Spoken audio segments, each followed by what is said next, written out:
Assalamualaikum warahmatullahi wabarakatuh. Anak-anak, kita lanjut materi berikutnya ya. Setelah kalian menulis tentang ide pokok bacaan tadi tentang bagaimana perkembangbiakan jagung, kita akan mempelajari tentang bagian-bagian bunga.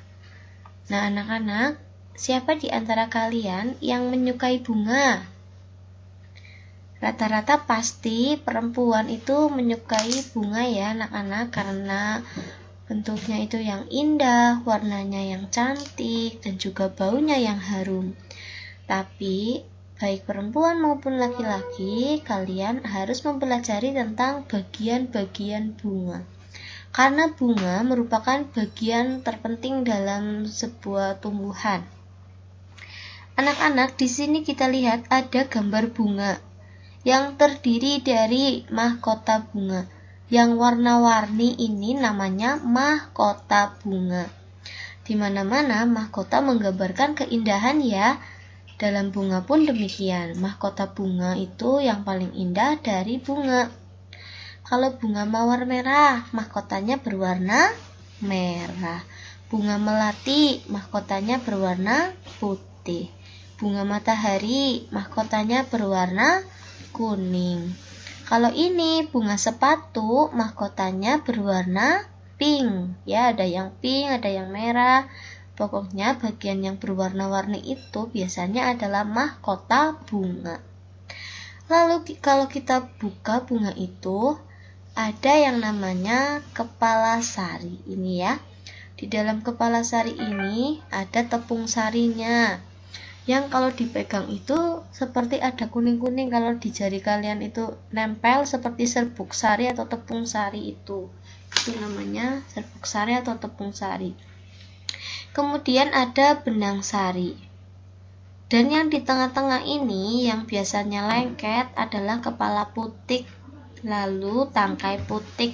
Di dalam tangkai putik di bawahnya ada yang namanya bakal biji. Kemudian ada dasar bunga, ada tangkai bunga, dan ada kelopak bunga. Ulangi lagi ya anak-anak, bagian-bagian bunga. Kalian sambil dihafalkan ya, sambil dihitung ada berapa. Pertama, mahkota bunga yang berwarna-warni.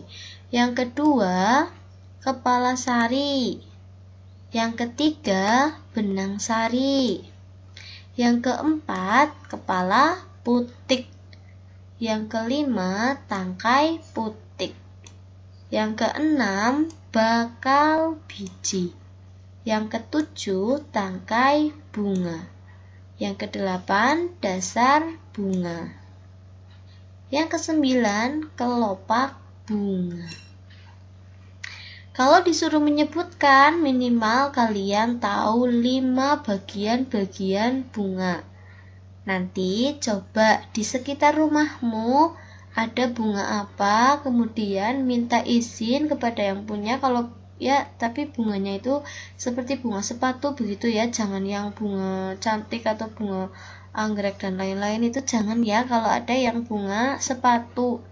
Kenapa bunga sepatu? Karena bunga sepatu itu termasuk bunga yang sempurna karena memiliki semua bagian-bagian bunga. Berarti apakah ada bunga yang tidak sempurna? Tentu saja ada. Kita akan mempelajarinya lebih lanjut. Kita pelajari dulu ini bunga, bagian-bagian bunga yang sempurna. Coba kamu cermati, kira-kira apa sih fungsi setiap bagian bunga tersebut? Jika sudah, coba kamu pasangkan bagian-bagian bunga dan fungsinya. Mahkota, fungsinya kira-kira untuk apa ini? Apakah organ reproduksi jantan?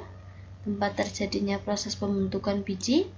Perhiasan dan pemikat serangga? Nah, kira-kira apa? Mahkota tadi yang cantik berwarna-warni, oh berarti cocoknya dengan perhiasan dan pemikat serangga.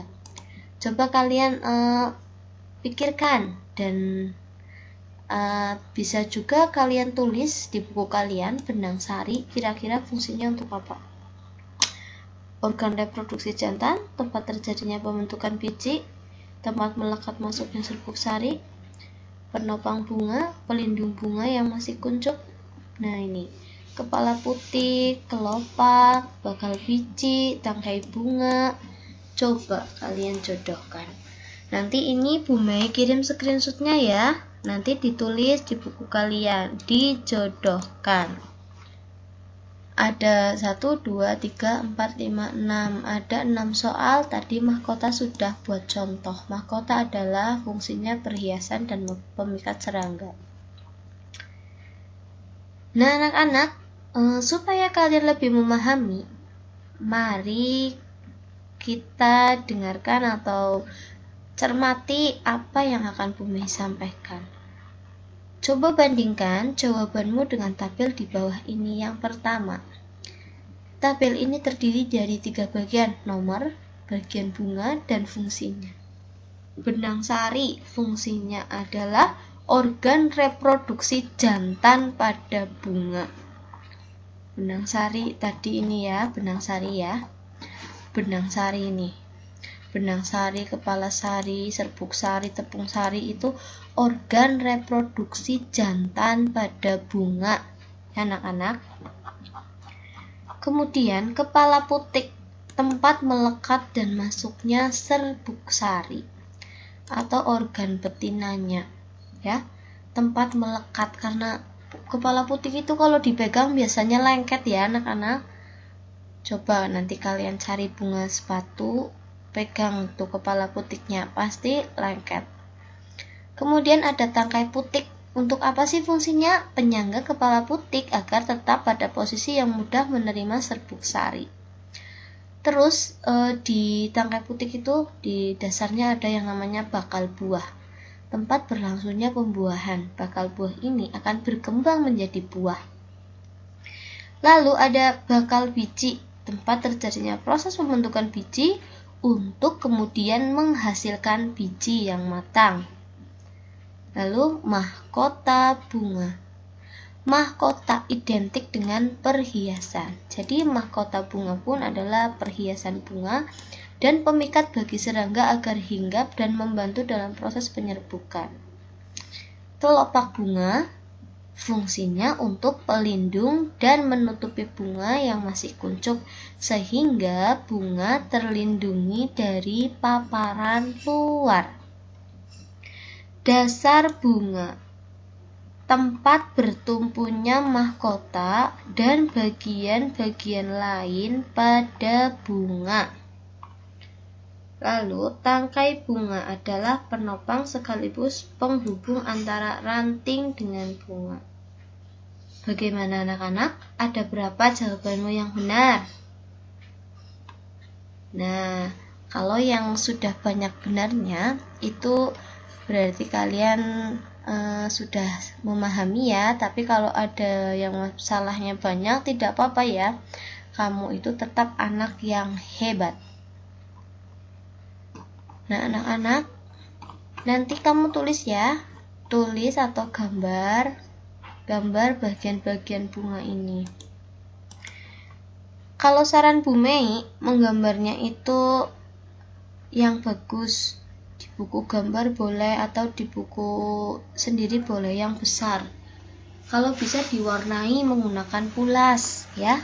Jangan krayon, karena krayon itu nanti lengket ya. Kalau pulas itu pewarna pensil warna itu di buku tulis itu tidak lengket. Setelah digambar, dicermati, dan kalau bisa kalian cari bunga yang asli, kemudian kalian lihat seperti apa sih mahkota, benang sari, kepala putih, bakal biji. Kalian lihat yang sebenarnya supaya lebih memahami. Nah, ini di buku tematik yang tema 1 selamatkan makhluk hidup pun sama ya. Namun di sini ada beberapa keterangan anak-anak. Perkembangbiakan generatif atau secara kawin terjadi melalui proses penyerbukan dan pembuahan. Perkembangbiakan generatif pada tumbuhan diawali dengan penyerbukan.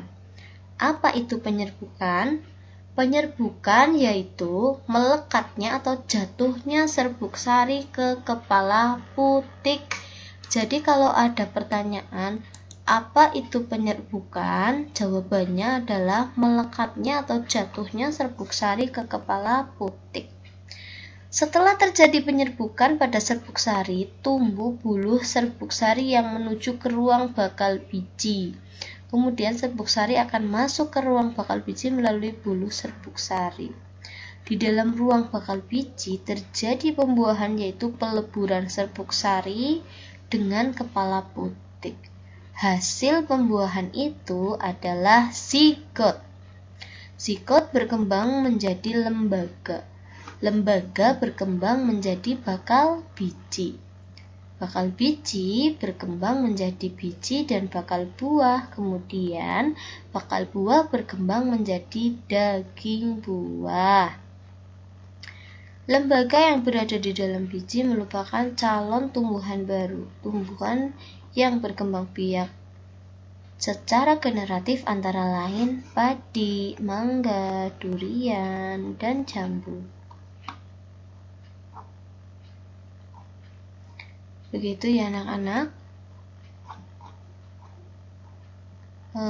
Baiklah anak-anak, Bu Mei akan membuat kuisnya ya, supaya kalian besok bisa mengerjakannya dan bisa mendapatkan nilai yang maksimal.